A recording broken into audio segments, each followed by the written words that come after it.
So guys I hope you are doing well. I am Veer, welcome to Studler family. तो कैसे हो दोस्तों, मैं आशा करता हूँ शानदार तरीके से आप लोग अपनी लाइफ को एंजॉय कर रहे हो, अपनी सेहत, फैमिली और पढ़ाई का ध्यान काफी अच्छे से रख रहे हो। लाइफ में आप लोग कहीं पर भी है ना, किसी भी मोमेंट पर आप लोगों के हाथ में पावर होती है कि आप लोग अपनी लाइफ को वहीं से ही चेंज कर सकते हैं। आप लोग वहीं पर ये बोल सकते हैं कि यार नहीं, कुछ भी हो कम से कम ऐसी तो मेरी लाइफ नहीं होगी। यानी कि आप लोग अपनी लाइफ को अपने हिसाब से लेकर चल सकते हैं किसी भी मोमेंट ऑफ टाइम पर, जहां पर आप लोगों को अच्छा लगे कि हाँ अब लाइफ को जो है हम लोगों को चेंज करना है। तो यही बात यहां पर बोली गई कि आप लोगों के हाथ में ये पावर है कि आप लोग ऐसा कर सकते हैं। पर लेकिन बहुत कम लोग ऐसे होते हैं जो पर्टिकुलर ये चीजें करते हैं। उनको जैसे लाइफ चल रही होती है वैसे ही लाइफ को वो जीना चाहते हैं, अपने कंफर्ट जोन से बाहर नहीं आना चाहते हैं। तो इसी के चलते जब इंसान कभी अपने कंफर्ट जोन से बाहर नहीं आएगा तो लाइफ में वो कभी भी अपने गोल को अचीव नहीं कर पाएगा। तो ये है आज की कोटेशन। पर लेकिन इसी के साथ में मैं आप लोगों को कुछ इंटरेस्टिंग फैक्ट आज बताने वाला हूं। आज का ये जो लेक्चर है, आज तक का, जिस दिन से मैंने यूट्यूब पर लेक्चर बनाने स्टार्ट किया, आज तक का सबसे महंगा लेक्चर है और सबसे ज्यादा टाइम कंज्यूम करने वाला लेक्चर है। रीजन क्या है? रीजन ये है कि अब तक मैं जो काम कर रहा था वो एचपी के लैपटॉप पर काम कर रहा था, पर लेकिन पिछले कुछ दिनों से बहुत ज्यादा हैंग हो रहा था और पता नहीं रात क्या हुआ, वो इतना ज्यादा बढ़ गया चीजें कि उसमें कुछ भी चीज मैं कंप्लीट नहीं कर पाया। ना तो उसमें पीपीटी ओपन कर पाया, ना ही उसमें पीडीएफ आप लोग की जो है पड़ी हुई है उनको एक तरीके से पीपीटी को पीडीएफ में कन्वर्ट कर पाया। इसीलिए वो टेलीग्राम पर अब तक अपलोड नहीं की गई है और इसीलिए मॉर्निंग की जो वीडियो थी वो भी मैं अपलोड नहीं कर पाया, क्योंकि रात 11 बजे से लगा हुआ था मैं और 11 बजे से अभी सुबह आकर मुझे कुछ कुछ इसका एप्पल का आइडिया हुआ है कि हाँ कैसे इस पर वीडियो बनाई जाती है। तो फिलहाल जो है रात मैंने पहले सॉफ्टवेयर खरीदे, जो भी सॉफ्टवेयर की रिक्वायरमेंट थी, पीपीटी वगैरह वो सारी चीजें। तो टोटल मिलाकर ये जो लेक्चर है आज तक का सबसे महंगा लेक्चर है। ये समझ लीजिए जितने में एक लैपटॉप आता है उतने का ये लेक्चर है आप लोगों के सामने। मतलब समझ नहीं आ रहा था सुबह पीपीटी पढ़ रहा, जब जो सुबह न्यूज़पेपर पढ़ रहा था कि मैं क्या पढ़ रहा हूँ, ठीक है। तो उस तरीके से काफ़ी ज़्यादा मतलब माइंड जो होता है वो एग्जॉस्ट हो चुका था रात को। कट पेस्ट कैसे करते हैं, किस तरीके से उसमें जो स्नैप टूल होता है इसमें कैसे यूज़ करते हैं, कौन सी कमांड क्या क्या होती है, कॉपी पेस्ट करने के बाद में अगर कोई प्रोडक्ट ऐसा है कि उसको डिलीट करना है, कहाँ पर क्या करना है, मतलब everything was new for me. तो इसकी वजह से मतलब एक एक चीज़ मैंने सीखी रात बैठ के। कोई लगभग ना होने में भी कोई 100 से ज़्यादा वीडियोस मैंने देखी कि हाँ कैसे इसको यूज़ कर रहे हैं। तो पूरी रात में 11 बजे से बैठा था और सुबह 4-5 बजे तक ये काम मेरा निपटा।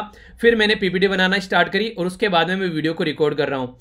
हालांकि कंप्लीट पीपीटी नहीं बना पाया, जितनी बना पाया उतनी आप लोगों के सामने है। कोशिश करूंगा कि 1-2 दिन के अंदर ये सारी चीज़ें सेट हो जाएं, पूरा इस पे हाथ मेरा बैठ जाए। इसके बाद में कभी भी आप लोग कोई प्रॉब्लम फेस करनी नहीं पड़ेगी, क्योंकि ये काफ़ी एक अच्छी मशीन मानी जाती है जो कि नॉर्मल लैपटॉप से थोड़ा डिफरेंट होती है। इसमें सारी चीज़ें जो रहती है वो सारी अप टू द मार्क रहती है। तो इसलिए एक तरीके से हैंग होने का तो कोई सवाल पैदा नहीं है, क्योंकि लेटेस्ट वर्जन यहाँ पे है। तो इसलिए सारी चीज़ें जो है प्रॉपर वे में आप लोग को देखने को मिलेंगी। थोड़ी मशक्कत होती है देखिए लाइफ में, अगर कुछ चेंज करना चाहते हैं आप लोग, पर लेकिन एक बार अगर उसको चेंज कर देंगे ना आप लोग तो पूरी काफी लंबे समय तक आप लोगों को उसका फायदा होने वाला है।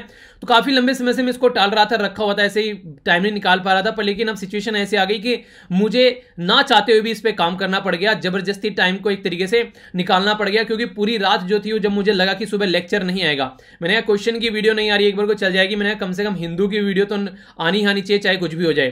तो उसके लिए फिर मैंने डिसाइड किया, तो बैठा शाम को खाना वाना खा के, तो एग्जैक्ट 10:30 पौने 11 बजे करीब में बैठा था और सुबह लगभग 4:30-5 बजे तक जो है ये चीज़ें मैं समझ पाया। जितना भी समझ पाया वो अब आप लोगों के सामने यहाँ पर लेक्चर की फॉर्म में आने वाला है। तो अच्छे से एंजॉय कीजिए, जो भी चीज़ें होती हैं, जो भी डाउट होता है वो जरूर बताएगा। और इसी के साथ में एक और इंपॉर्टेंट फैक्ट, जो भी आप लोगों का कुछ भी अगर बच जाता है किसी भी लेक्चर के ड्यूरेशन, मैंने आप लोगों को बताया था वो संडे में आप लोगों को कवर कर लूंगा, ठीक है। तो किसी भी चीज़ को लेकर परेशान मत होना। आइए अब थोड़ा सा यहाँ पर नजर डाल लेते हैं। ये देखिए इंटरेस्टिंग वे में यहाँ पर ये मैंने जैसे ही स्नैप टूल जो यहाँ पर यूज किया एप्पल का, तो मैंने बस यहाँ पर इनको पेस्ट किया, इसने सारी चीजें अपने आप ही सेट कर दे दी। यानी कि इसका कुछ फायदे भी हैं जो कि आगे आने वाले टाइम में और ज्यादा देखने को मिलेंगे। जो भी मुझे नई चीजें जानने को मिलेगी तो मैं आप लोगों को बताऊंगा। मैंने जस्ट पिक्चर पेस्ट की थी यहाँ पर लाकर और ये सारी पिक्चर इसने अपने आप लगा दी। तो ये यहाँ पर जो पीपीटी है उसका भी एडवांस वर्जन है, तो इसकी वजह से कुछ चीजें भी आप लोग अच्छी देखने को मिलेगी। जैसे कि यहाँ पर भी ये पीपीटी जो है इसने अपने आप ही चेंज कर दी। ऐसा फॉर्मेट हमारा नहीं होता था, पर लेकिन इसने इसको अपने आप ही चेंज कर डाला। तो ये सारी चीजें कहने का मतलब यहाँ पर यह कि नई चीजें कुछ करते हो तो नई चीजें सीखने को मिलती हैं। थोड़ा सा पेशेंस रखने की जरूरत है और वो नई चीजें अच्छी भी होती हैं, बस थोड़ा सा आप लोग कंफर्ट जोन से बाहर आने की जरूरत है, ठीक है। तो देखता हूं, अभी तो वीडियो रिकॉर्ड कर रहा हूं, फिर अपलोड कैसे होगी, डिकोड कैसे होगी वो भी देखता हूं इसमें, क्योंकि अभी सब कुछ फर्स्ट टाइम कर रहा हूँ, ठीक है। तो अगर कहीं पर भी कुछ भी लगे थोड़ी गलती हो गई है तो आज के लिए उसको माफ कर देना, 1-2 दिन के लिए, तब तक मैं इसको सीखता हूँ। तो कोशिश करूंगा कि प्रॉपर वे में आप लोगों के सामने लेक्चर जो है वो कंटिन्यू रहे। तो यहाँ पर जो बात की जा रही है कोरोना वायरस के केसेस के बारे में बात की जा रही है ऑल ओवर वर्ल्ड में। तो कोरोना वायरस केस हैं जो ऑल ओवर वर्ल्ड में, वो यहाँ पर आप लोगों को ये देखने को मिलेंगे, ठीक है। अभी इधर चलिए जो भी है, यहाँ पर आप लोगों को देखने को मिलेंगे टोटल कोरोना वायरस के जो केसेस हैं, ये 1,66,28,018 केस ऑल ओवर वर्ल्ड में आ चुके हैं। जो लोग हैं आज हमारे बीच में नहीं है वो हैं यहाँ पर, ये हैं टोटल मिलाकर 6,55,845 लोग यहाँ पर अब हमारे बीच में नहीं है। और इसी के साथ में 1,02,16,923 लोग यहाँ से रिकवर कर चुके हैं। तो ये एक पॉजिटिव साइड इसकी बोल सकते हैं। हमको सबसे ज्यादा फोकस जो देकर चलना है वो देकर चलना है अपनी कंट्री के ऊपर। तो हमारी कंट्री के बारे में अगर बात करें, जो कल केस यहां पर निकल कर आए, एक सेकेंड यार, कल जो केस निकल कर आए टोटल ये थे 46,484 केस टोटल यहां पर आप लोगों के सामने निकल कर आए। और सारे यहां पर अगर बात करें सबसे ज्यादा केस आप लोगों को यहां पर अब तक जो देखने को मिल रहा है महाराष्ट्र में, दूसरे नंबर पर यह है आप लोगों के सामने कहां पर तमिलनाडु में, तीसरे नंबर पर दिल्ली में। आप लोगों को पता है दिल्ली में जो कंडीशन बनी हुई है, क्योंकि जो दिल्ली में नंबर ऑफ जो केसेज होते हैं उनको टेस्ट करना कम कर दिया, इसलिए दिल्ली में यहां पर ओनली 600 आप लोगों को 613 केस यहां पर देखने को मिल रहे हैं। यूएसए यहां पर टॉप पर चल रहा है, ब्राजील दूसरे नंबर पर, हमारी कंट्री तीसरे नंबर पर चल रही है। हमारी कंट्री में कल सेकंड नंबर पर सबसे ज्यादा केस आए, पहले नंबर पर यूएसए में 59,000, हमारी कंट्री में 46,000। तो इस तरीके से नंबर ऑफ केसेस की संख्या आप लोग देखते हैं, और जिस रफ्तार से हमारी कंट्री बढ़ रही है, जल्दी ही हम लोग यहां पर ब्राजील को क्रॉस करते हुए नजर आएंगे। यूएसए को तो क्रॉस नहीं कर पाएंगे क्योंकि यूएसए में जो केसेस हैं वो बहुत ज्यादा यहां पर चेक किए जा रहे हैं, तो इसलिए वहां पर स्पीड काफी ज्यादा है। पर हमारी कंट्री भी जो है वो धीरे धीरे से चीजों को लेकर आगे बढ़ रही है। तो ये एक अच्छी बात आप लोग बोल सकते हैं कि जो टेस्टिंग की जा रही है वो एक अच्छे लेवल पर, हमारी कंट्री में भी काफी अच्छे लेवल पर टेस्टिंग हो रही है।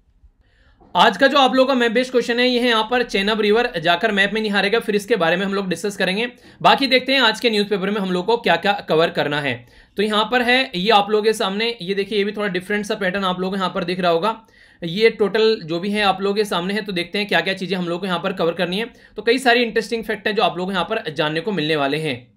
जो फर्स्ट आर्टिकल है यहाँ पर ये बात करेगा इन्वायरमेंट इंपैक्ट असेसमेंट के बारे में, तो इसके ऊपर हम लोग यहाँ पर नजर डालेंगे। ये दूसरा आर्टिकल जो है यहाँ पर इंडिया की फॉरेन पॉलिसी के बारे में बात कर रहा है। फॉरेन पॉलिसी भी जो बेसिकली डिस्कस की जा रही है, तो हमारी कंट्री के जो आसपास वाले पड़ोसी देशों के साथ में कैसे रिलेशन है, तो उसके बारे में यहाँ पर ये बात कर रहा है। तो इसको भी यहाँ पर काफी इंपॉर्टेंट तरीके से हम लोग देखेंगे। कई सारी इंटरेस्टिंग चीजें आप लोग यहाँ पर जानने को मिलने वाली है। यहाँ पर जो बात की जा रही है सूडान के बारे में बात की जा रही है, थोड़ा सा मैप देखेंगे, जानेंगे कहां पर ये लोकेटेड है, उसके इंटरनल जो कम्युनिटी है उनके बीच में झड़प होती रहती है, तो उसी के बारे में बेसिकली डिस्कस किया जा रहा है। हमारे लिए ज्यादा इंपॉर्टेंट नहीं है, पर फिर भी लोकेशन वगैरह आप लोगों के लिए काफी इंपॉर्टेंट हो जाती है। ये यहां पर बात की जा रही है कि जो हेल्थ है आज के डेट में, जो हेल्थ एक तरीके से हमारी कंट्री में क्राइसिस देखने को मिल रहा है, वो एक तरीके से नई अपॉर्चुनिटी होती है कि हम लोग चीजों को देखें कैसे, उसके बारे में एक थोड़ा सा ओवरव्यू में आप लोगों को यहां पर दूंगा। नेक्स्ट यहां पर जो बात की जा रही है, ये majority can't afford balance diet, यानी कि बहुत सारी पॉपुलेशन ऐसी है जो एक बैलेंस डाइट अफोर्ड नहीं कर सकती, तो उसके बारे में यहां पर बात की जा रही है। तो देखेंगे कैसे बात यहां पर की जा रही है, आखिर क्या कंडीशन बनती है, तो यही समझाने की कोशिश की जा रही है। तो इंडिया और श्रीलंका के रिलेशन के बारे में बात की जा रही है। बाकी यहां पर जो बात की जा रही है, ये बात की जा रही है दिल्ली में जो अभी दंगे देखने को मिले थे 2020 में। देखिए जो दंगे हुए उस टाइम पर, तो दंगों को एक एनालिसिस करने की जरूरत होती है कि दंगे आखिर क्यों हो रहे हैं। पहली बार तो है नहीं ये दंगे हो रहे हैं, मुजफ्फरनगर में आप लोगों को दंगे देखने को मिले थे 2013-14 में, तो इस तरीके से यहां पर भी दिल्ली में दंगे देखने को मिले। पास्ट में भी 1984 के दंगों की आप लोग बात कर सकते हैं। तो कई बार ऐसी सिचुएशन आप लोगों को देखने को मिली, बहुत सारी जनता जो है वो सहम जाती है ऐसी कंडीशन को देखकर। तो जब कोई ऐसी कंडीशन बनती है, कोई ऐसी सिचुएशन बनती है, तो उसको आप लोग कैसे टैकल करते हैं, क्या आप लोग उससे कुछ सीखते हैं? क्योंकि दंगे जो है वो आप लोगों को फिर से ये इस तरीके की एक्टिविटी फ्यूचर में ना हो, वो देखने की कोशिश करने की एक अपॉर्चुनिटी आप लोग को देती है। पर लेकिन मैक्सिमम जो जनता है वो फिर भी उसको इग्नोर करती है। तो कितनी हद तक आप लोग चीजों को सही लेकर चल रहे हैं और कितनी हद तक आप लोग इसको इग्नोर कर रहे हैं, क्योंकि ये काफी ज्यादा जरूरी है कि आप लोगों को थोड़ा सा ध्यान रखना चाहिए उसके बारे में कि आज की डेट में जिस तरीके की सिचुएशन यहां पर बन रही है दंगों को लेकर, फ्यूचर में अगर ऐसी सिचुएशन बने तो इसका मतलब यह कि पास्ट की गलतियों से आप लोगों ने कुछ नहीं सीखा है। अगर पास्ट की गलतियों से आप लोगों ने नहीं सीखा तो फिर से दंगे होते हुए आप लोगों को नजर आएंगे। अगर इस तरीके से दंगे होते रहे तो हमारी कंट्री की जो डाइवर्सिटी है उसके ऊपर एक क्वेश्चन मार्क लगना स्टार्ट हो जाएगा कि हमारी कंट्री कहीं ना कहीं एक तरीके से माइनॉरिटी को प्रोटेक्ट नहीं कर पाती है। क्योंकि मैक्सिमम जब दंगा होता है कहीं पर भी, उसमें सबसे ज्यादा जब प्रॉब्लम फेस करनी पड़ती है वो उस कंट्री की माइनॉरिटी को फेस करनी पड़ती है, चाहे आप लोग किसी भी कंट्री के बारे में बात क्यों न कर ले। अभी कुछ दिनों पहले आप लोगों ने देखा म्यांमार में जो रोहिंग्या जो कम्युनिटी है उसके ऊपर जो भी अत्याचार किया गया, तो लाखों लोग जो है वहां से निकलकर दूसरी कंट्री में गए, उनकी जो महिलाओं के रेप किए गए, उनके जो लोग थे उनको मारे गए, बच्चों की भी डेथ वहां पर देखने को मिली। तो एक साइड में कुआं था तो दूसरी साइड में खाई थी, तो जाए कहां पर, तो वो सिचुएशन वहां पर देखने को मिली। तो एक तरीके से कहीं ना कहीं अब आप लोग इसको देखिए कि क्या गलती हो रही है, कैसे उससे सीखा जा सकता है। उसके लिए कमेटी या फिर कमीशन जो भी बनाना है आप लोग उसको लिए बनाइए, खासकर कि किस तरीके की चीजों को रिव्यू करना है ताकि फ्यूचर में कोई ऐसी सिचुएशन देखने को न मिले। तो ये समझाने की कोशिश यहां पर की जा रही है। ठीक है, यह है आज का कार्टून और यह है डेटा पॉइंट, यहां पर इनके ऊपर भी हम लोग नजर डालेंगे।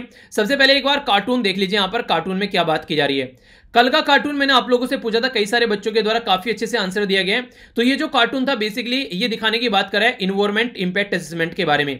इन्वायरमेंट इंपैक्ट असेसमेंट के बारे में एक आर्टिकल भी है, उसके ऊपर हम लोग नजर डालेंगे। जब हमारी कंट्री में कोविड-19 चल रहा था तो सबसे खतरनाक सिचुएशन पता है क्या थी? हमारी कंट्री में जो सबसे खतरनाक सिचुएशन थी वो ये थी कि सारी चीजें ठप पड़ी हुई हैं, कोई भी ढंग से चीजें काम नहीं कर रही हैं। पर कहीं ना कहीं एक इंटरेस्टिंग फैक्ट ये था कि हमारी कंट्री में इन्वायरमेंट के लिए जो प्रोजेक्ट थे उनके लिए क्लियरेंस दिया जा रहा था, यानी कि हम लोगों ने खासकर डेवलपमेंट पर फोकस किया इन्वायरमेंट को ताक पर रखते हुए। तो उसी का नतीजा है आज की डेट में हमारी कंट्री में जो सिचुएशन आप लोगों को देखने को मिल रही है। कहीं पर आप लोगों को फ्लड आती हुई नजर आती है, तो कहीं पर आप लोगों को किसी तरीके से सूखा नजर आएगा, कई और भी सारी ऐसी त्रासदी हैं जो आप लोगों को देखने को मिलती हैं। तो ये सिचुएशन जो सामने निकल कर आती है, इसका बहुत बड़ा जो रीजन है यहाँ पर इन्वायरमेंट इंपैक्ट असेसमेंट जो हमारी कंट्री में देखने को मिल रहा है वो होता है यहाँ पर। तो इन्वायरमेंट इंपैक्ट असेसमेंट के बारे में जब हम लोग बात करते हैं तो हमारी कंट्री में जब यहां पर पेंडेमिक चल रहा था, लॉकडाउन चल रहा था, उस टाइम पर भी इन्वायरमेंट इंपैक्ट असेसमेंट को साइड में रखते हुए यहां पर जो प्रोजेक्ट थे उनको क्लियरेंस दिया जा रहा था। तो इसीलिए यहां पर सोचने के लिए मजबूर करने वाली ये बात हो जाती है कि कैसे यहां पर आप लोग चीजों को लेकर चल रहे हैं। तो इसी के बारे में यहां पर बेसिकली पूरा डिस्कस किया गया है। ठीक है, तो कर एक क्वेश्चन में कुछ क्वेश्चन मैंने आप लोगों से और पूछे थे, जैसे कि मैंने आप लोगों से पूछा था कि कौन सी कंट्री है जो एपीजे अब्दुल कलाम सर को एक एज ए बर्थडे के रूप में उनका सेलिब्रेट किया था वहां का साइंस डे। तो स्विट्जरलैंड है वो कंट्री जहां पर हमारी कंट्री के जो फॉर्मर प्रेसिडेंट वहां पर गए थे, तो इसलिए वहां पर उसको उस डे के रूप में सेलिब्रेट किया जाता है। तो ये क्वेश्चन आप लोगों से पूछ ले जाते हैं। सस्टेनेबल डेवलपमेंट गोल के बारे में मैंने आप लोगों से पूछा था, सस्टेनेबल डेवलपमेंट गोल से पहले कौन से गोल हुआ करते थे? तो उनको मिलेनियम डेवलपमेंट गोल हम लोग बोला करते थे, जिनका जो टाइम ड्यूरेशन था 2000 से लेके 2015 तक था। फिर यहां पर आगे सस्टेनेबल डेवलपमेंट गोल जिनका टाइम पीरियड रहा 2015 से लेके 2030 तक का, और वो जो थे वो 8 गोल थे। सस्टेनेबल डेवलपमेंट जो गोल है फिलहाल ये टोटल 17 गोल हैं। तो ये कुछ बातें हैं जो जिनके बारे में आप लोग याद रखिएगा। कई बार क्वेश्चन आप लोगों से बन जाते हैं तो कंफ्यूजन माइंड में आप लोगों के नहीं होना चाहिए। ठीक है, और 26 मई सेलिब्रेट किया जाता है साइंस डे स्विट्जरलैंड में, जो कि यहां पर रिलेटेड है। ठीक है, इसके बारे में आप लोग आइडिया रखिएगा। नेक्स्ट अगर बात करें, मैंने आप लोगों से लार्जेस्ट सोलर पावर प्लांट के बारे में बात की थी, तो ये भी आप लोगों को देखने को मिला हमारी कंट्री में राजस्थान के अंदर में। ठीक है, तो इसके बारे में भी आप लोग याद रखिएगा। तो ये कुछ चीजें हैं जो कि आप लोगों से डायरेक्ट क्वेश्चन भी पूछा जा सकता है या फिर किसी क्वेश्चन में स्टेटमेंट की फॉर्म में भी आप लोगों से ये चीजें पूछी जा सकती है। तो इसलिए कोई भी कंफ्यूजन आप लोगों के माइंड में नहीं होना चाहिए अगर कोई भी ऐसा क्वेश्चन बनता है तो। ठीक है, आइए अब यहाँ पर आर्टिकल के बारे में बात करेंगे, पर उससे पहले आप लोगों के सामने आज का कार्टून, इसके ऊपर भी आप लोग ऐसे ही लगभग 100 से कोशिश कीजिएगा कि 40 से 50 वर्ड लिखने की कोशिश कीजिएगा कम से कम। ये खासकर उनके लिए है जिन्होंने कभी कुछ भी नहीं लिखा है, वो एक ट्राई यहां पर मार सकते हैं हाँ इसको कि हाँ कैसे यहां पर एक तरीके से ट्राई करना है। ठीक है, तो इसको ट्राई कीजिएगा कि क्या यहां पर आप लोगों को दिखा रहा है। यहां पर अगर आप लोग इसको देखेंगे इस पर्टिकुलर पिक्चर के अंदर में, तो ये आप लोगों को बताना है। ठीक है, तो आइए अब यहां पर बात करते हैं। कुछ चीजें यहां पर लिखी भी हुई हैं कि पापड़ जो है वो इम्यूनो बूस्टर है, बीजेपी के मिनिस्टर के द्वारा बोला गया है। तो यहां पर क्या दिखाने की कोशिश की जा रही है उसके चलते, तो फिर कल इसको आप लोगों को एक्सप्लेन करूंगा काफी अच्छे से। फिलहाल इसके बारे में आप लोग जानिएगा। ठीक है, आइए अब आगे बढ़ते हैं, चीजों को जानते हैं क्या क्या बातें की जा रही हैं। तो सबसे पहले जो आप लोगों के सामने यहां पर आर्टिकल है यह इन्वायरमेंट इंपैक्ट असेसमेंट के बारे में। चलिए पहले दूसरा आर्टिकल डिस्कस करते हैं, वो थोड़ा सा ज्यादा एक तरीके से कई सारे डायमेंशन आप लोगों को दिखाएगा। यहां पर इसके बारे में बात करते हैं। ये हमारी कंट्री की फॉरेन पॉलिसी के बारे में बात कर रहे हैं। फॉरेन पॉलिसी के बारे में जब भी हम लोग बात करते हैं, देखिए फिर से मैं आप लोगों को बोल रहा हूं कि आज का जो लेक्चर रहने वाला है ये ज्यादा तरीके से एक तरीके से ओवरव्यू आप लोगों के पास में ज्यादा रहने वाला है, क्योंकि मैं ज्यादा पीपीटी भी नहीं बना पाया हूं, क्योंकि सारी चीजें नहीं थी, तो बहुत ज्यादा टाइम लग गया मुझे सारी चीजें एक तरीके से समझने में, अंडरस्टैंड करने में। छोटी छोटी चीजों में प्रॉब्लम हो रही थी। तो जो भी मैंने अभी किया है टोटल मिलाकर रात को 5-6 घंटे में जो भी मैंने यहाँ पर ये आप लोगों के सामने लेक्चर लेकर आ रहा हूं, तो वो पूरा उसका एक तरीके से निचोड़ है ये फिलहाल अभी। तो जितना सीख पाया हूं उतना सीखा हूं, अभी 1-2 दिन और लगेगा चीजों को एक तरीके से कंटिन्यू करने में और एक हाथ सेट होने में। तो उसके चलते फिर आप लोगों को चीजें प्रॉपर वे में देखने को मिलेगी। जो मॉर्निंग का आप लोगों का लेक्चर बचा हुआ है उसको भी देखता हूं, उसको प्रोवाइड करा दूंगा, या तो इवनिंग तक आप लोगों को प्रोवाइड करा पाऊंगा, या फिर कल उसको मर्ज कर दूंगा दोनों लेक्चर को एक साथ। मॉर्निंग में आप लोगों की क्वेश्चन की वीडियो आ जाएगी। अब नैनो मैगजीन के बारे में मैं बात करूंगा, देखता हूं उसको कितनी जल्दी लेकर आ पाता हूँ इसके बाद में, या फिर वो शाम तक आ पाएगी, तो ये डिपेंड करेगा कि मैं चीज़ों को कैसे यहाँ पर अभी कर रहा हूँ। तो उसके बारे में मैं अभी कंफर्म नहीं बोल सकता, पर हाँ लेक्चर कोई भी छूटेगा नहीं, ये एक मैं गारंटी आप लोगों को दे सकता हूँ, जो कि आज तक आप लोगों को मैं देता आया हूँ कि आप लोगों को कुछ भी हो जाए, जैसे भी हो जाए, लेक्चर आप लोगों तक जरूर पहुंचेगा। तो वो गारंटी मैं आप लोगों को हमेशा देता हूँ, वो गारंटी मैं आज भी दूंगा। तो ये थोड़ा सा आप लोग थोड़ा सा इसके बारे में एक रखिएगा कि हाँ लेक्चर जरूर आएगा, थोड़ा सा लेट हो सकता है पर आएगा जरूर। तो यहाँ पर हमारी कंट्री की फॉरेन पॉलिसी के बारे में बेसिकली बात की जा रही है, तो इसको समझने की कोशिश कीजिए पहले क्या क्या बात की जा रही है यहाँ पर। सबसे पहले अगर बात करें हमारी कंट्री में, तो आप लोग इंडियन फॉरेन पॉलिसी के बारे में बात करते हैं, तो हमारी कंट्री जो है पड़ोसी देश, वो काफी इंपॉर्टेंट होता है। आप लोगों को अगर याद हो 2014 में जब नई गवर्नमेंट हमारी कंट्री में आई थी, उस टाइम पर सबसे इंपॉर्टेंट फैक्ट ये था कि जब नई गवर्नमेंट आई है तो हम लोग को कुछ नया करना पड़ेगा, यानी कि उन्होंने क्या किया, जो पड़ोसी देश हैं उनके साथ में अच्छे रिलेशन बनाने की बात की। उनको अपनी कंट्री के आसपास वाली जो कंट्री है उनके साथ में बोला गया कि हम लोग इनको साथ में लेकर चलेंगे। तो इसीलिए प्राइम मिनिस्टर मोदी जी के द्वारा अपनी स्वर्न इन सेरेमनी में जो पड़ोसी देश है उनको इन्वाइट किया गया, और कई सारी कंट्री यहाँ पर आई भी। तो उसके चलते जैसे जैसे चीजें आगे बढ़ी, तो वो चीजें आप लोगों को देखने को मिली कि हाँ सब चीजें सही डायरेक्शन में चल रही थी। पर लेकिन जैसे जैसे आगे हमारी कंट्री की गवर्नमेंट आगे चली, तो जिनके साथ में लग रहा था कि काफी अच्छे रिलेशन है, वो सारी कंट्री के साथ में जो रिलेशन है वो 180 डिग्री का शिफ्ट तुरंत मार गए, जैसी चीजें आगे देखने को मिली। उसके बारे में थोड़ी थोड़ी बातें यहां पर की जा रही है। अभी आप लोगों को देखने को मिल रहा है जो नेबर कंट्री है उनके साथ में एक अच्छी लेवल की डिप्लोमेसी हमारी होनी चाहिए थी, पर उस लेवल की डिप्लोमेसी नहीं है। अगर इंडिया के बारे में बात करें तो इंडिया एक नेचुरल राइजिंग पावर है साउथ एशिया के अंदर में, यानी कि हम लोग इंडियन ओशियन और साउथ रीजन के अंदर अगर आप लोग मैप में देखेंगे तो हमसे बड़ी कंट्री कोई है नहीं है यहाँ पर इस पर्टिकुलर रीजन के अंदर में। ये मान लीजिए इंडियन ओशन हो गया, मान लीजिए क्या है ये इंडियन ओशन। इंडियन ओशन यहाँ पर आप लोगों को ये देखने को मिल रहा है। और इस तरीके से अगर पास में देखेंगे, पाकिस्तान हो गया, ओमन, यहाँ पर ओमन हो गया, यमन हो गया, सोमालिया हो गया, मोजाम्बिक हो गया यहाँ पर, ठीक है, ये मेडागास्कर हो गया, ये ऑस्ट्रेलिया हो गया, इंडोनेशिया हो गया, ये मलेशिया हो गया, थाईलैंड हो गया, म्यांमार हो गया, बांग्लादेश हो गया। तो कोई भी कंट्री इस ओशन में इतनी बड़ी कंट्री नहीं है जो कि इंडिया जितनी बड़ी कोई कंट्री आप लोग यहां पर देखने को मिल रही है। पड़ोसी देश में अगर चाइना को छोड़ दे तो हमारी कंट्री के equivalent area wise, population wise कोई कंट्री आप लोगों को देखने को नहीं मिलेगी। तो यहां पर इसलिए काफी जरूरी है कि पड़ोसी देश के साथ में हमारे रिलेशन जो है काफी अच्छे होने चाहिए, तभी सिचुएशन हम लोग थोड़ी संभाल पाएंगे।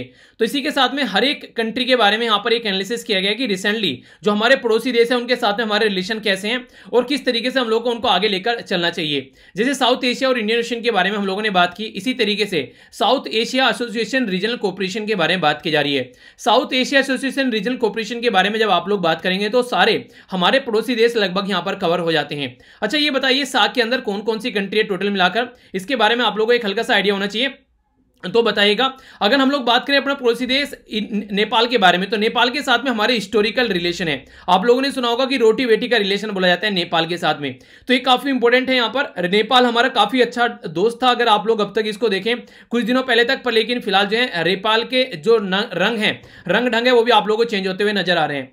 नेक्स्ट अगर यहाँ पर बात करें हम लोग ट्रेडिशनल गुडविल और इन्फ्लुएंस के बारे में, तो श्रीलंका और बांग्लादेश के साथ में हमारे रिलेशन काफी अच्छे रहते हैं, इसके बारे में आप लोगों को बताइए। नेक्स्ट अगर यहाँ पर बात करें अफगानिस्तान में, तो हम लोगों ने काफी ज्यादा इन्वेस्टमेंट कर रखा है, पर लेकिन आज की डेट में अगर वहां पर पावर में बात करें तो वहां पर तालिबान के बारे में बात की जा रही है। तालिबान फिर से यहां पर पावर में आने को आतुर है यहाँ पर, क्योंकि यूएसए जिस तरीके की हरकतें कर रहा है तो वहां पर चीजें नॉर्मल नहीं होने वाली है। इसी के साथ में अगर आगे बढ़ते हैं, यहाँ पर ये बात की जा रही है सेंट्रल एशियन कनेक्टिविटी प्रोजेक्ट के बारे में। तो ये आप लोगों को पता है कि सेंट्रल एशिया में जो कनेक्टिविटी के बारे में बात करते हैं तो हम लोग चाइना यहाँ पर बेसिकली ईरान के थ्रू होते हुए जाते हैं। तो ईरान के बारे में भी हमने अभी बात की है कि ईरान में जो चाहबार पोर्ट है उसमें भी हम लोग चीजें जो है वो ढंग से नहीं कर पा रहे हैं फिलहाल, अभी उसमें भी कई सारी प्रॉब्लम देखने को मिली। तो एक तरीके से वहां पर भी आप लोगों के सामने प्रॉब्लम निकल कर आई। और नेक्स्ट यहाँ पर आप लोगों को चाइना का तो पता ही है क्या कंडीशन हमारी कंट्री के साथ में चल रही है, तो हम लोग काफी लार्ज स्केल पर प्रॉब्लम फेस कर रहे हैं अपने पड़ोसी देशों के साथ में। तो यहां पर अगर मैं आप लोगों को समझाना चाहूं तो आप लोग यहां पर समझिएगा थोड़ा सा कि चाइना के साथ में 20 सालों में हमारी कंट्री में ऐसी कोई प्रॉब्लम देखने को मिली जितनी प्रॉब्लम फिलहाल अभी देखने को मिली। तो यहां पर यह बोला गया कि लाइन ऑफ एक्चुअल कंट्रोल के पास में अगर आप लोग देखेंगे जो झड़प हुई हमारे 20 के करीब जो जवान है वो यहां पर अपनी जान गंवा बैठे इस पर्टिकुलर झड़प में। लास्ट 45 साल में पहली बार ऐसी फर्टिलिटी यहां पर देखने को मिली है दोनों कंट्री के बीच में। तो दोनों कंट्री को यहां पर थोड़ा सोच समझकर काम करना पड़ेगा कि सिचुएशन एग्जैक्टली क्या है और कैसे उसको सुधारना है। नेपाल के बारे में बात करें तो नेपाल के चलते कई सारे पॉइंट अभी आप लोग यहां पर देखते हैं। सबसे पहला तो जब हमारी कंट्री में जम्मू एंड कश्मीर जब यहां पर हमारी कंट्री में एक नई यूनियन टेरिटरी बनाई गई, तो तब यहां पर हमारी कंट्री में जो मैप था वो चेंज किया गया। तो उस टाइम से इंडिया और नेपाल के बीच में काफी बड़ी प्रॉब्लम देखने को मिली मैप को लेकर। इससे पहले नेपाल के जो प्राइम मिनिस्टर है वो कई बार बोल चुके हैं कि चाइनीज जो वायरस से ज्यादा खतरनाक है इंडियन वायरस, यानी कि उनको ये लगता है कि इंडिया जो है वो ज्यादा खतरनाक है नेपाल के लिए एज कंपेयर टू चाइना। पर लेकिन इनको ये नहीं पता कि चाइना जब निकलेगा तो इनको पता भी नहीं पाएगा कि ये धरती पर थे भी या नहीं थे, जैसे तिब्बत को निकल गया, तो वो इनको समझ में नहीं आ रही है। चलिए जो भी है वो इनका मुद्दा है, हम लोग उसमें क्या बोल सकते हैं। श्रीलंका के बारे में अगर आप लोग बात करते हैं तो श्रीलंका भी चाइना की तरफ को टिल्टेड रहता है, क्योंकि आज की डेट में जो वहां पर गवर्नमेंट है वो राजपक्से की गवर्नमेंट है, यानी कि उनके भाई जो हैं तो गोटबाया राजपक्से, उनके जो बड़े भाई हैं जो महेंद्र राजपक्से वहां पर प्राइम मिनिस्टर हैं और छोटे वाले प्रेसिडेंट हैं वहां पर। तो जब यहां पर पहले राजपक्से की गवर्नमेंट आई थी उस टाइम पर कंप्लीटली ये चाइना के फेवर में थे, पर लेकिन फिर से कहीं ना कहीं ये चाइना के फेवर में जाते हैं। और इसमें कहीं ना कहीं इंडिया का भी वीक पॉइंट है, क्योंकि इंडिया जो है उतने लार्ज स्केल पर सपोर्ट नहीं कर पाता जितना यहां पर ये कंट्री जो है वो एक्सपेक्ट करती है कि इंडिया यहां पर आकर इनको सपोर्ट करे। तो ये भी काफी बड़ी प्रॉब्लम यहां पर देखने को मिलती है। बाकी बांग्लादेश के बारे में बात करें तो बांग्लादेश तब से काफी चिंता में जब से हमारी कंट्री में सिटीजनशिप अमेंडमेंट एक्ट 2019 लाया गया। आखिर क्यों? क्योंकि यहां पर सिटीजनशिप अमेंडमेंट एक्ट के बारे में जब हम लोग बात करते हैं तो यहां पर यह बोला गया कि कुछ जो माइनॉरिटी कम्युनिटी है जो इन कंट्री के अंदर, यानी कि पाकिस्तान, अफगानिस्तान और इसी के साथ में जो बांग्लादेश है, इन 3 कंट्री का नाम वहां पर बेसिकली दिया गया। अगर इनके यहां पर कोई जो माइनॉरिटी कम्युनिटी है उनको अपनी कंट्री में अलाउ किया जाएगा तो वो सारी चीजें आप लोग यहां पर देखने को मिली। इसी के साथ में और भी कई सारी चीजें यहां पर देखने को मिल रही है, जैसे कि हम लोग बात करते हैं कि आज की डेट में रोहिंग्या कम्युनिटी के इशू के ऊपर इंडिया कुछ नहीं बोलता है, तो वो भी इशू है, ठीक है। और इसी के साथ में और भी कई सारी चीजें, जैसे कि हमारी कंट्री में जब सिटीजनशिप अमेंडमेंट एक्ट यहां पर ये इसके चलते हम लोगों ने बात की थी कि जो हमारी कंट्री में वो लोग हैं जो हमारी कंट्री के सिटीजन नहीं है उनको भी बांग्लादेश में भेजने की बात यहां पर की जा रही है, तो वो भी एक मुद्दा देखने को मिलता है। तो बांग्लादेश हमारा काफी अच्छा पार्टनर है, पर फिर भी हम लोगों ने कुछ ऐसी प्रॉब्लम सामने लाकर खड़ी कर दी है कि बांग्लादेश भी मजबूर हो गया इंडिया के बारे में सोचने के लिए कि इंडिया को कैसे देखा जाए, क्या इंडिया एक सपोर्टिंग पार्टनर है या फिर इंडिया किसी और ही डायरेक्शन में यहां पर चल रहा है। तो भी सिचुएशन आप लोगों को देखने को मिलेगी। अफगानिस्तान में अगर हम लोग बात करें, हम लोग अशरफ गनी के पीछे पीछे उसकी पूंछ पकड़कर चल रहे हैं, पर यह नहीं पता कि वहां पर एक मल्टी पार्टी टॉक चल रही है जिसमें इंडिया को इनवाइट भी नहीं किया जा रहा है। इंडिया उससे बाहर है, पाकिस्तान वहां पर देखने को मिलेगा आप लोगों को, चाइना वहां पर देखने को मिलेगा। कंडीशन ये है कि वहां पर इंडिया नहीं है, ठीक है। अफगानिस्तान में तालिबान है, वहां पर इवन अफगानिस्तान की गवर्नमेंट को भी बाहर फेंक देते हैं जब तालिबान के साथ में यूएसए वाले बात करते हैं और हम लोग उसी गवर्नमेंट के साथ में बात करते हैं। तो मल्टी पार्टी अप्रोच लेकर नहीं चल रहे हैं। आज के डेट में हम लोग एक पार्टी के पीछे पड़े हुए हैं, कल को वो इलेक्शन में हार गई है, उसको तख्ता पलट दिया किसी ने, तो हम लोग क्या करेंगे। तो किसी भी कंट्री के साथ में ऐसा नहीं है कि बाहर वाली कंट्री अगर इंडिया के साथ में रिलेशन कर रही है तो वो बीजेपी के साथ में रिलेशन बना रही है, फिर कांग्रेस के साथ में रिलेशन बना रही है, नहीं। वो सारी पार्टियों के साथ में रिलेशन बनाते हैं जो खासकर मेजर पार्टी, उनको लगता है कल को ये पावर में आ सकती है। वो कभी भी इस तरीके से नहीं लेके चलते हैं किसी एक पार्टी के पीछे लगे हुए हैं। तो कम से कम इंडिया को भी यहां पर इन सब चीजों से सीखना चाहिए कि ऐसा कुछ नहीं करना चाहिए जिस तरीके की सिचुएशन अभी यहां पर देखने को मिल रही है। तो हमारे लिए भी एक सीखने की अपॉर्चुनिटी है कि हम लोग भी यहां पर ऐसा कर सकते हैं, और खासकर मल्टी पार्टी अप्रोच जहां पर हो वहां पर कभी भी एक सिंगल पार्टी के फेवर में हम लोग को नहीं रहना चाहिए। तो ये भी एक बड़ा मुद्दा देखने को मिलता है।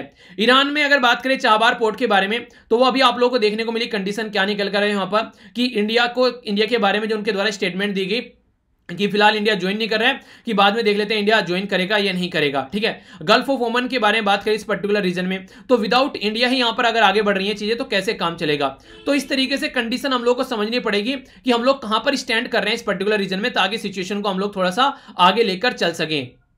आज की डेट में सबसे ज्यादा जिसकी वजह से हम लोग न्यूज में रहते हैं वो है यहाँ पर यूएसए, क्योंकि इंडिया जो है ये माना जाता है कि आज की डेट में यूएसए की ओर टिल्टेड होता हुआ नजर आ रहा है, यानी कि कहीं ना कहीं हम लोग यूएसए के साइड में हम लोग जाते हुए नजर आ रहे हैं, और इससे हमारी ऑटोनॉमी भी कहीं ना कहीं खत्म हो रही है। हम लोग अपने डिसीजन खुद से नहीं ले पा रहे हैं। ईरान के साथ में हमको कैसे रिलेशन रखने हैं, ये कहीं ना कहीं यूएसए की वजह से बहुत ज्यादा इंपैक्टेड यहाँ पर रहता है। ईरान से हम लोग को ऑयल खरीदना है नहीं खरीदना है, ये यूएसए डिसाइड करता है। यूएसए की फॉरेन पॉलिसी यहाँ पर डिसाइड कर रही है कि ईरान में हमारी क्या सिचुएशन रहनी है।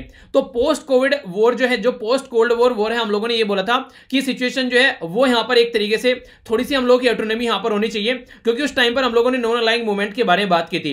पर लेकिन आज की डेट में अगर आप लोग बात करते हैं, अगर हम लोग खासकर ईरान का एग्जांपल लेते हैं, तो चाबार प्रोजेक्ट में हम लोग 2003 में घुसे थे, पर लेकिन यूएसए के चलते हम लोग यहां पर चीजें यहां पर प्रॉपर वे में चीजों को हैंडल नहीं कर पा रहे हैं, क्योंकि हम लोग अफगानिस्तान में इन्वेस्टमेंट करना चाहते थे पाकिस्तान को बाईपास करके। पर लेकिन जैसी सिचुएशन अभी देखने को मिल रही है उसके चलते जो प्रॉब्लम है वो और ज्यादा खतरनाक होती जा रही है, क्योंकि डोनाल्ड ट्रंप क्या कर रहे हैं, वो तो बस वो कर रहे हैं जो उन्हें अपने इलेक्शन के टाइम पर जो उनके द्वारा अपनी कंट्री के लोगों को प्रॉमिस किया था।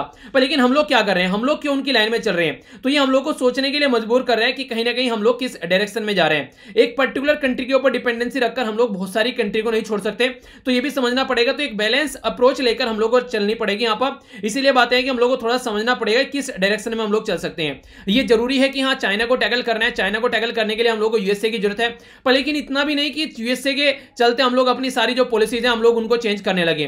तो उसके बारे में हम लोग को थोड़ा समझना पड़ेगा। तो एक बैलेंस अप्रोच यहां पर हम लोग को लेकर चलनी है, इस तरीके से नहीं कि बिल्कुल उनके हिसाब से हम लोग अपनी चीजों को चेंज करेंगे, तो ये बिल्कुल गलत तरीका है इस तरीके से। बाकी डोमेस्टिक पॉलिटिक्स भी बहुत बड़ा रोल प्ले करती है। जैसे सिटीजनशिप अमेंडमेंट एक्ट के बारे में आप लोग बात करते हैं, तो इसके चलते हमारी कंट्री और जो बांग्लादेश के रिलेशन है वो भी काफी अच्छे देखने को नहीं मिले। इवन हमारी कंट्री की जो माइनॉरिटी है वो भी यहां पर काफी प्रॉब्लम में निकलकर सामने आई, क्योंकि हम लोगों ने जब यहां पर बोला सिटीजनशिप अमेंडमेंट एक्ट और नेशनल रजिस्टर ऑफ सिटीजन के बारे में, जो कि काफी बड़ा एक तरीके से यहां पर इंपैक्ट डालता हुआ नजर आया हमारी कंट्री की स्टेबिलिटी के ऊपर। इसी के साथ में जो नेक्स्ट मुद्दा था यहां पर वो था आर्टिकल 370 को जो हम लोगों ने यहां पर चेंज किया। उसके चलते आर्टिकल 370 को जो चेंज करना रहा हमारा, उसमें भी हमारी इंटरनेशनल लेवल पर भी काफी किरकिरी हुई, क्योंकि एक तरीके से ये माना गया कि गलत तरीके से हम लोगों ने वो काम किया है और इंटरनेशनलाइज कर दिया गया उस इशू को पाकिस्तान के द्वारा, जिसके चलते पाकिस्तान ने उसको प्रोपेगेंडा की तरीके से यूज किया और हमारी कंट्री की इंटरनेशनल लेवल पर इंसल्ट की कि हम जो है यहां पर एक तरीके से डेमोक्रेटिक वे में काम नहीं कर रहे हैं। जम्मू एंड कश्मीर को गलत तरीके से हम लोगों ने अपनी कंट्री के अंदर मिला लिया है, क्योंकि वो डिस्प्यूटेड एरिया माना जाता है कई बार इंडिया और पाकिस्तान के बीच में। तो उसके चलते भी कई सारी बातें यहां पर देखने को मिली। और इंडिया और चाइना के रिलेशन के बारे में अगर आप लोग बात करें तो उसके बारे में तो बोला जाए जितना उतना ही कम है। आज की डेट में 3 फ्रंट ऐसे हैं जहां पर चाइना है हम लोगों के साथ में बिल्कुल झड़प रखता है। एक तो लद्दाख वाला रीजन हो गया, जिसको पहले जम्मू एंड कश्मीर वाला एरिया बोला जाता था। दूसरा यहां पर उत्तराखंड और आप लोगों को हिमाचल प्रदेश वाला रीजन देखने को मिलेगा। तीसरा आप लोगों को अरुणाचल प्रदेश वाला रीजन देखने को मिलेगा। तो ये 3 फ्रंट ऐसे हैं जहां पर चाइना बोलता है कि ये सारा मेरा एरिया है और वो यहां पर किसी की नहीं सुनता है। तो ये कई सारी प्रॉब्लम यहां पर टाइम टू टाइम देखने को मिलती रहती है। तो इंडिया को अगर एक तरीके से आने वाले टाइम में अगर सही तरीके से काम करना है तो सबसे पहले तो उसको इंडियन ओशन के अंदर अपनी नेवल फोर्स को बढ़ाना पड़ेगा। इसी के साथ में ग्लोबल पॉलिटिक्स में भी उसको एक तरीके से अपना एक शेयर अपना उसको प्ले करना पड़ेगा। ऐसा नहीं है कि बस अपने अपने बारे में सोच रहे हैं यहां पर। जैसे चाइना आज के में हर एक मुद्दे पर टांग अड़ा रहा है और यूएसए हर एक मुद्दे से टांग खींच रहा है, तो आने वाले टाइम में चाइना जो है वो ग्लोबल लीडर की तरीके से उभर के आएगा और यूएसए को कोई पूछेगा नहीं, जैसी कंडीशन यहां पर चल रही है। पेरिस क्लाइमेट एग्रीमेंट से यूएसए बाहर निकल रहा है, ईरान न्यूक्लियर डील से यूएसए बाहर निकल रहे हैं, इसी के साथ में अफगानिस्तान से यूएसए बाहर निकलने की बात कर रहे हैं, सीरिया से यूएसए बाहर निकल रहा है। तो वो हर एक मुद्दे से बाहर निकल रहा है जैसा डोनाल्ड ट्रंप साहब के द्वारा प्रोमिस किया गया था अपनी कंट्री में। तो वो एक तरीके से एक टाइम पर ग्लोबल पुलिसिंग का काम करता था कि हाँ, जो भी किसी को कोई प्रॉब्लम होती थी यूएसए के पास जाता था। पर लेकिन आज के दिन में मुद्दा ऐसा नहीं रह गया। आज के दिन में जो मुद्दा है वो चेंज हो चुका है। तो देखते हैं सिचुएशन यहां से कैसे निकल कर आती है आगे। तो इंडिया भी अगर ग्लोबल लीडर बनना चाहता है तो उसको भी अपना एक व्यू रखना पड़ेगा, ऑटोनॉमी अपनी रखनी पड़ेगी। किसी कंट्री के फेवर में आकर या फिर उसके अपोज में जाकर ऐसे आप लोग यहां पर काम नहीं कर सकते। ठीक है, तो एक कंडीशन आप लोग यहां पर समझनी पड़ेगी। आइए अब चलते हैं यहां पर नेक्स्ट मुद्दे की ओर, जो काफी इंपॉर्टेंट है हमारे एनवायरमेंट को ध्यान में रखते हुए। हमारी कंट्री की जो एनवायरमेंट मिनिस्ट्री है वो प्रकाश जावड़ेकर साहब के अंडर में है और रिसेंटली हमारी कंट्री में लॉकडाउन चल रहा था, पर लेकिन लॉकडाउन के चलते चलते भी यहां पर ये जो मिनिस्ट्री है इसके द्वारा कंटिन्यूअस काम किया गया, कहीं पर भी कोई भी रुकावट देखने को नहीं मिली। तो इसके चलते रिसेंटली काफी न्यूज में था कि आखिर ऐसा कैसे पॉसिबल है कि पूरी कंट्री में कोई भी काम नहीं कर रहा है, बस ये मिनिस्ट्री काम कर रही है। जो यहाँ पर प्रोजेक्ट है उनको यहाँ पर क्लियरेंस दिया जा रहा है और जनता के ऊपर जरा सा भी ध्यान नहीं रखा जा रहा है। तो उसके चलते काफी ज्यादा क्रिटिसिज्म यहाँ पर इस पर्टिकुलर मिनिस्ट्री का देखने को मिला। तो उसी के बारे में हम लोग यहाँ पर कुछ बातों के बारे में डिस्कस करेंगे। सबसे पहले बात करें, हमारी कंट्री में कई सारे डिसीजन लिए गए जो कि ऐसे डिसीजन थे जो कि हमारी कंट्री में एनवायरमेंट को काफी ज्यादा नुकसान पहुंचाने वाले थे। यानी कि एनवायरमेंट को ध्यान में रखा गया और सारी चीजों को ताक पर रख दिया गया। जो मैंने अभी आप लोगों को यहां पर ये दिखाया नहीं था, ये वाला जो आप लोग यहां पर ये दिखा रखा था जो कार्टून था, तो यहां पर हमारी कंट्री के प्राइम मिनिस्टर मोदी जी हैं और यहां पर है प्रकाश जावड़ेकर साहब और उनके द्वारा सारे प्रोजेक्ट क्लियर किए जा रहे हैं। और एक साइड में आप लोग यहां पर देखते हैं बाढ़ आ रही है, आसाम के अंदर भी आप लोग कंडीशन खराब होती नजर आ रही है, यानी कि लोग डूब रहे हैं। बस ये कह रहे हैं कि ये प्रोजेक्ट भी क्लियर हो गया, ये प्रोजेक्ट भी क्लियर हो गया। तो इनके लिए प्रोजेक्ट क्लियरेंस ज्यादा इंपॉर्टेंस रखने हैं, इन्वायरमेंट इंपैक्ट असेसमेंट जो है वो ज्यादा इंपॉर्टेंस नहीं रख रहा है। इन्वायरमेंट इंपैक्ट असेसमेंट का क्या मतलब होता है? इन्वायरमेंट इंपैक्ट असेसमेंट का मतलब होता है कि अगर कोई प्रोजेक्ट आप लोग लगा रहे हैं तो तो आप लोग इन्वायरमेंट को चेक कीजिए कि इन्वायरमेंट के पॉइंट ऑफ व्यू से क्या वो प्रोजेक्ट सही है, उस एरिया में क्या वो प्रोजेक्ट जो है वो नेगेटिव इंपैक्ट तो नहीं डाल रहा है कोई, तो वो सारी चीजें आप लोग यहां पर चेक करनी पड़ती है। तो इन्वायरमेंट इंपैक्ट असेसमेंट जो है यहां पर एक तरह साइंटिफिक चेंज क्या आने वाला है इस पर्टिकुलर रीजन में, ठीक है, कॉर्पोरेट के पॉइंट ऑफ व्यू से क्या चेंज आने वाला है, यानी कि एक तरीके से वहां पर जो क्या क्या प्रॉब्लम आने वाली है, क्या क्या सही चीजें होने वाली है, वो सारी चीजें आप लोगों को वहां पर समझनी पड़ेगी। यानी कि एक तरीके से आप लोग समझ सकते हैं कि क्लाइमेट के ऊपर क्या इंपैक्ट पड़ेगा, एयर के ऊपर क्या इंपैक्ट पड़ेगा, वाटर के ऊपर क्या इंपैक्ट पड़ेगा, सोइल के ऊपर क्या इंपैक्ट पड़ेगा, कल्चर के ऊपर क्या इंपैक्ट पड़ेगा, इंसान के ऊपर क्या इंपैक्ट पड़ेगा, जो पानी बिलो जो लाइफ बिलो वाटर है उसके ऊपर क्या इंपैक्ट पड़ेगा। यानी कि एक तरीके से इन्वायरमेंट इंपैक्ट एसेसमेंट जो है वो लाइफ साइंस, सोशल साइंस और अर्थ साइंस, तीनों साइंस को कंपेयर करके यहां पर एक तरीके से मर्ज कर एक असेसमेंट करता है, जिसके बेस पर हम लोग देख पाते हैं कि क्या सही है और क्या गलत है। यानी कि कुछ गलत तो नहीं हो रहा है यहां पर पर्टिकुलर एरिया के अंदर में, यानी कि प्लानिंग सही से हो रही है ना, कि इन्वायरमेंट को बर्बाद तो नहीं करने की बात की जा रही है, तो सारी चीजें चेक करता है। तो इसका मतलब ये हो गया, अगर इन्वायरमेंट इंपैक्ट असेसमेंट होगा तो बहुत सारे प्रोजेक्ट ऐसे हैं जो यहां पर रुक जाएंगे, वो प्रोजेक्ट जो है वो ढंग से काम नहीं करेंगे, तो ये तो नॉर्मल सी बात होगी। पर लेकिन सिचुएशन जो है वो अभी यहां पर काफी डिफरेंट देखने को मिल रही थी, तो उसी के बारे में यहां पर बात की जा रही है। इन्वायरमेंट इंपैक्ट असेसमेंट जो था उसमें अभी यहां पर चेंज किया गया और नए नोटिफिकेशन के लिए पर रूल लाए गए जो रिप्लेस करेंगे इन्वायरमेंट इंपैक्ट असेसमेंट 2006 का जो यहां पर हुआ करता था। यानी कि जो नए रूल लाए जा रहे हैं वो पुराने वाले रूल में चेंज करने की यहां पर बात कर रहे हैं, जिसके चलते रिसेंटली अभी काफी यहां पर न्यूज में देखने को चीजें मिल रही हैं। तो ये जो नए रूल यहां पर लाए जा रहे हैं, तो उसी के बारे में अगर हम लोग यहां पर बात करते हैं तो कहीं ना कहीं जो चीजें हैं वो एक अलग लेवल पर यहां पर देखने को मिल रही हैं इन नए रूल के चलते, और लोगों के अंदर भी कहीं ना कहीं एक डर बैठ गया है इन नए रूल के चलते।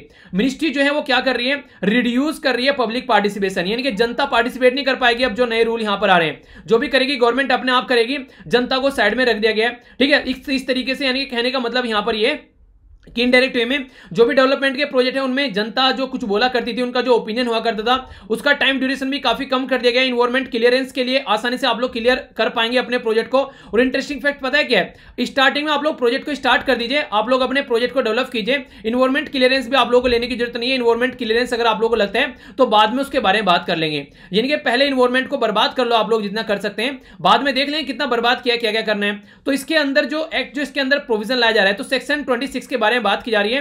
इसमें लिस्ट किए गए प्रोजेक्ट जो कि नोट अट्रैक्ट इन्वायरमेंट क्लियरेंस, यानी कि जिनमें इन्वायरमेंट क्लियरेंस की जरूरत ही नहीं पड़ेगी, जैसे कि कोल माइनिंग के seismic survey for soil, methane shale gas, यहां पर ये सारी चीजें अगर कोई ऐसे प्रोजेक्ट देखने को मिल रहे हैं तो उनमें इन्वायरमेंट क्लियरेंस की जरूरत ही नहीं है, ये गवर्नमेंट बोल रही है। यानी कि कई सारे प्रोजेक्ट की कैटेगरी इनके द्वारा तैयार की गई है, अगर उस पर्टिकुलर कैटेगरी में ये प्रोजेक्ट रख देते हैं तो इसका मतलब यह कि यहां पर इन्वायरमेंट क्लियरेंस की जरूरत नहीं है, ऐसा इनका मानना है। ये उस तरीके से इसको चीजों को लेकर चल रहे हैं। तो यहां से आप लोग अंडरस्टैंड कर सकते हैं कि किस लेवल पर ये क्या कंडीशन यहां पर करना चाह रहे हैं, यानी कि सिचुएशन को जो है ये अपने हिसाब से लीड करना चाह रहे हैं। दूसरा, यहां पर कोई उसमें कुछ न बोल सके, जो इन्वायरमेंटलिस्ट हैं अगर वो भी यहां पर कुछ बोल रहे हैं तो ये उनकी भी बातें यहां पर सुनने के लिए तैयार नहीं है। ये सिचुएशन आप लोगों को देखने को मिलेगी।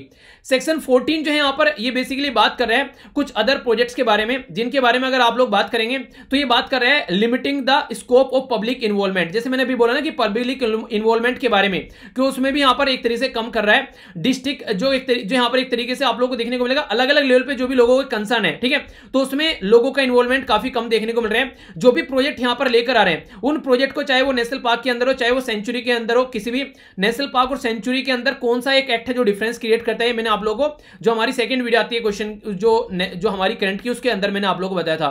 तो क्वेश्चन आप लोग बताइए नेशनल पार्क के अंदर और जो सेंचुरी होती है उनके अंदर क्या डिफरेंस है, ये आप लोगों को बताना है।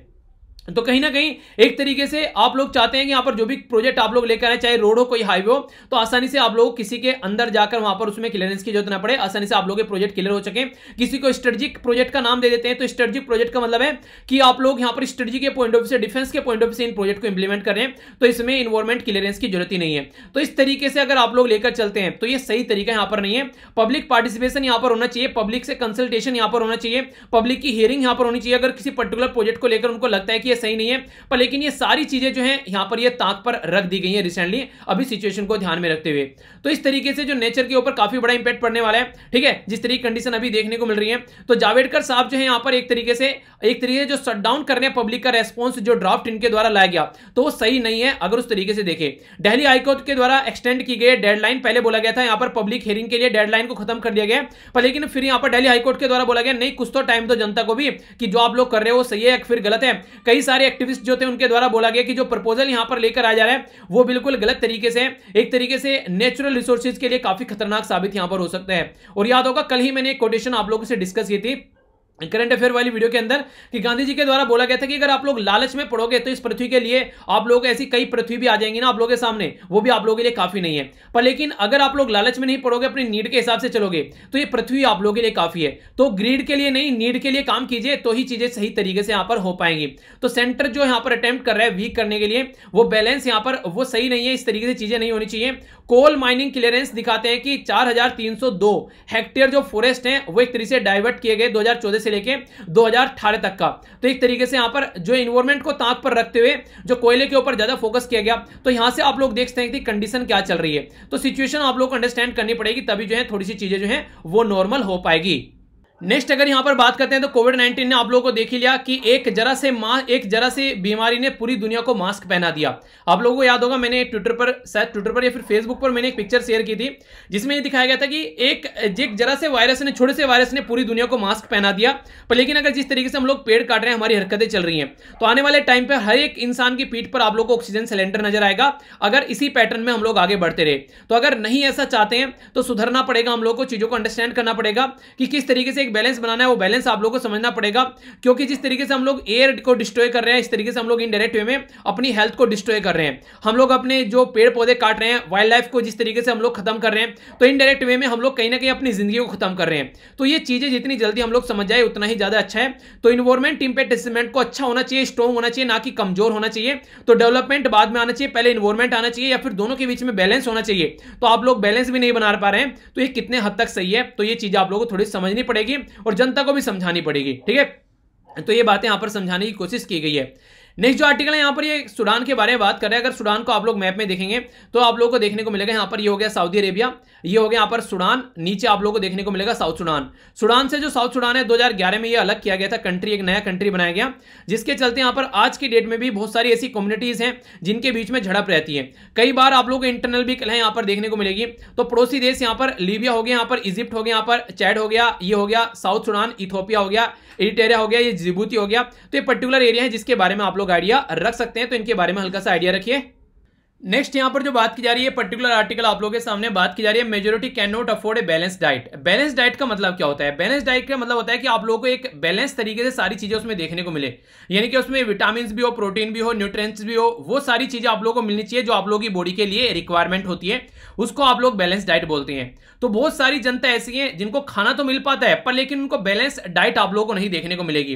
तो यही यहां पर समझाने की बात की जा रही है कि जो गरीबी है, जो पॉवर्टी है, उसके चलते जो प्रॉब्लम देखने को मिलती है वो यहां पर काफी खतरनाक सिचुएशन क्रिएट कर देती है। सस्टेनेबल डेवलपमेंट गोल में जो सबसे पहला गोल है वो पॉवर्टी के बारे में बात करता है। पॉवर्टी के बारे में इसलिए बात करता है क्योंकि अगर पॉवर्टी यानी कि गरीबी अगर किसी इंसान की मिट जाती है तो इसका मतलब है कि वो अच्छा खाना खा सकता है, अच्छी एजुकेशन बच्चों को दे सकता है, अच्छी हेल्थ एक तरीके से प्रोवाइड करा सकता है। पर लेकिन पॉवर्टी जो है वो यहां पर सब चीजों की जड़ मानी जाती है। तो उसी के बारे में यहां पर समझाने की कोशिश की जा रही है। तो एक तरीके से बहुत सारे लोग ऐसे हैं जो कि मल्टी डायमेंशनल पॉवर्टी के अंदर रहते हैं। मल्टी डायमेंशनल पॉवर्टी के बारे में मैंने आप लोगों को बताया भी था किस तरीके से मल्टी डायमेंशनल पॉवर्टी होती है। अगर उसके बारे में हम लोग बात करते हैं तो जिसको नहीं पता उसको थोड़ा सा एक बार और रिवीजन करा देता हूं। मल्टी डायमेंशनल पॉवर्टी के बारे में जब हम लोगों ने बात की थी तो 3 इंडिकेटर आप लोगों को यहां पर देखने को मिले थे। 3 इंडिकेटर कौन कौन से थे यहां पर? जो पहला इंडिकेटर था यहां पर वो बात करता है किसके बारे में? हेल्थ के बारे में, यानी कि हेल्थ कैसे आप लोग प्रोवाइड करा रहे हैं, हेल्थ की सर्विस कैसे प्रोवाइड करा रहे हैं। दूसरा यहां पर बात करता है वो एजुकेशन के बारे में बात करते हैं, और तीसरा बात करते हैं यहां पर लिविंग स्टैंडर्ड के बारे में, यानी कि आप लोग किस तरीके का स्टैंडर्ड यहां पर एंजॉय कर रहे हैं। मल्टी डायमेंशनल पॉवर्टी में अगर हेल्थ के इंडिकेटर के बारे में बात करें तो ये 2 पार्ट में डिवाइड होता है। पहला बोलते हैं न्यूट्रिशन और दूसरा बोलते हैं चाइल्ड मोर्टेलिटी, यानी कि न्यूट्रिशन लेवल कैसा है और कितने बच्चों की यहां पर जान जा रही है एक तरीके से इन सब चीजों की वजह से। दूसरा एजुकेशन के बारे में जब हम लोग बात करते हैं उसमें 2 इंडिकेटर होते हैं, ईयर ऑफ स्कूलिंग यानी कि कितने लंबे समय तक स्कूल में गया बंदा, और दूसरा यहां पर स्कूल अटेंड कितनी की है यहां पर इसके द्वारा। ठीक है, तो ये अटेंडेंस के बारे में भी यहां पर बात करते हैं। तो 4 इंडिकेटर तो टोटल ऊपर के 2 इंडिकेटर को मिलाकर हो गए, यानी कि हेल्थ और एजुकेशन के बारे में। जो यहां पर लिविंग इंडिकेटर है स्टैंडर्ड, उसमें कुकिंग फ्यूल होना चाहिए, ठीक है, improved sanitation, safe drinking water, electricity, flooring और एसिड्स। तो इनके बारे में बात करता है। तो टोटल मिलाकर जो 3 इंडिकेटर हैं उनको 10 इंडिकेटर में डिवाइड किया जाता है और उसके बेस पर यहां पर जो है बेसिकली चीजें निकाली जाती हैं। तो सबसे बड़ी बात क्या होती है, अगर कोई मल्टी डायमेंशनल पॉवर्टी में है, अगर पड़ोस में उसके गेहूं अवेलेबल भी है दुकान पर, तो उसको खरीद नहीं पाएगा, खाना तो दूर की बात है, उसको खरीद भी नहीं पाएगा। तो इसलिए यहां पर काफी ज्यादा जरूरी है 3A पर फोकस किया जाना चाहिए यहां पर जब भी हम लोग किसी इस तरीके की चीजों के बारे में बात करते हैं। सबसे पहले तो बात है कि अवेलेबिलिटी होना चाहिए। दूसरे बारे में बात करते हैं, पहले तो बात है अवेलेबिलिटी होना चाहिए, दूसरे बारे में हम लोग बात करते हैं कि यहां पर एक्सेसिबल होना चाहिए और तीसरा बात करते हैं अफोर्डेबल होना चाहिए। तो ये 3A जो है उस एरिया में एक तरीके से फूड जो अवेलेबल होना चाहिए, अवेलेबल भी है उस कंट्री के अंदर तो उस एरिया में होना चाहिए, पर लेकिन फिर अगर मिल भी जाए तो अफोर्डेबल होना चाहिए कि ताकि वो पैसे देकर उसको खरीद सकें। तो ये सारी चीजें पहले यहां पर इंपैक्ट डालती हैं। और आज के में हमारी कंट्री में बोला जाता है कि हमारी कंट्री में पैदावार बढ़ रही है, पर लेकिन सबसे बड़ी बात यह पैदावार तो बढ़ रही है, पर लेकिन क्या वो पैदावार हम लोग जनता तक पहुंचा रहे हैं? तो इसके बारे में हम लोग को सोचना पड़ेगा, समझना पड़ेगा, तभी सिचुएशन को आप लोग अंडरस्टैंड यहां पर कर पाओगे। तो ये काफी बड़ा मुद्दा है, खासकर अगर अपनी कंट्री के बारे में हम लोग बात करते हैं कि जो खाना है वो अवेलेबल भी होना चाहिए, अफोर्डेबल भी होना चाहिए, तभी सिचुएशन हम लोग आगे लेकर यहां पर चल पाएंगे। तो यही बातें यहां पर समझाने की कोशिश की गई है। ठीक है, तो हल्का सा आइडियाज के बारे में आप लोग रखिएगा। आगे क्वेश्चन देख लेते हैं। यहां पर झेलम रिवर के बारे में बात की जा रही है। झेलम रिवर बोला जा रहा है कि नॉर्दर्न इंडिया में और ईस्टर्न पाकिस्तान में आप लोगों को देखने को मिलती है ये पर्टिकुलर रिवर। ये ट्रिब्यूटरी है चेनाब रिवर की। तो मैप इसके बारे में मैं नहीं डाल पाया, थोड़ा सा भी आंसर आप लोग देख लीजिए, कल फिर इसके बारे में भी डिस्कस कर दूंगा एक बार फिर से, ताकि आप लोग इसको समझ पाए। बात की जा रही है ए का फर्स्ट सही है, बी का 2 सही है, सी का बोथ सही है, डी का नाइदर वन नोट सही। तो कौन सा आंसर सही है? तो जो सही आंसर है इसका सी सही है, यानी कि दोनों स्टेटमेंट यहां पर बिल्कुल सही है। ठीक है, तो ये बात यहां पर की जा रही है। तो इंडिया और पाकिस्तान से होकर गुजरती है, इसी के साथ में कश्मीर वैली से पास थ्रू होती है। ये ट्रिब्यूटरी है यहां पर चेनाब रिवर की, और इसी के साथ में ये 725 किलोमीटर लंबी तक यहां पर चलती है। ठीक है, तो ये था आज का हमारा नन्हे से मुन्ने से प्यारा सा डिस्कशन। बाकी जो भी आप लोगों का बचा है उसको देख लेंगे यार, थोड़ा सा देखता हूं कैसे चीजों को आगे लेकर चलना है। अगर वीडियो पसंद आए तो लाइक कीजिएगा, नहीं पसंद आए तो डिसलाइक कीजिएगा। अपना फीडबैक जो भी आप लोग देना चाहते हैं फीडबैक आप लोग जरूर दीजिएगा। ये फर्स्ट वीडियो है जो नए लैपटॉप पे मैं रिकॉर्ड कर रहा हूं पहली बार, और ये सारा पूरा कार्यक्रम आज रात को किया गया। ठीक है, तो हो सकता है कुछ गलती हो, आप लोगों को लगे, अगर जो भी प्रॉब्लम आप लोगों को देखने को मिल रही है।